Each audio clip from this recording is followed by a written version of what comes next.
ప్రభు యేసుక్రీస్తు నామములో మీ అందరికీ శుభములు. ఆగమన కాలపు మొదటి గురువారము. నీతితో కూడిన జాతి లోన ప్రవేశించునుగాక. మొదటి పట్టణము యెషయా గ్రంథము 26వ అధ్యాయము 1వ వచనము నుండి 6వ వచనం వరకు. ఆ దినమున యూదాలో ఈ పాట పాడుదురు.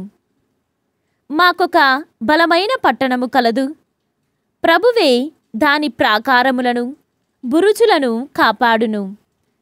నగర ద్వారములు తెరువుడు. విశ్వాసముతో నీతితో కూడిన జాతి లోనికి ప్రవేశించునుగాక. ప్రభు స్థిర మనస్సుతో నిన్ను నమ్ము వారికి నీవు పరిపూర్ణ శాంతిని ఒసగుదువు. మీరు సదా ప్రభువును నమ్ముడు. ఆయన మనకు శాశ్వతమైన రక్షణ దుర్గము. ఆయన ఉన్నత భవనములతో ఒప్పు నగరమున వసించు వారిని మన్ను గరపించెను. ఆ నగరమును కూలద్రోసి మట్టిలో కలిపెను. పీడనమునకు గురి అయిన దీనాత్ములు ఆ నగరమును తమ కాళ్లతో త్రొక్కుదురు.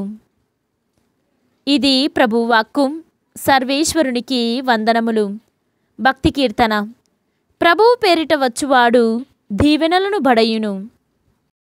ఈనాటి సువిశేషము పునీత మత్తయ్య గారు వ్రాసిన సువిశేషము 7వ అధ్యాయము 21వ వచనము మరియు 24వ వచనము నుండి 27వ వచనము వరకు.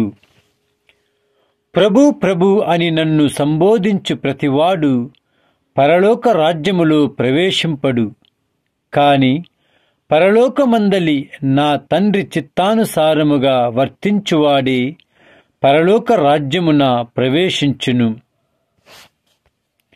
నా బోధనలను ఆలకించి పాటించు ప్రతివాడు రాతి పునాదిపై తన ఇల్లు కట్టుకొనిన బుద్ధిమంతుని పోలియున్నాడు.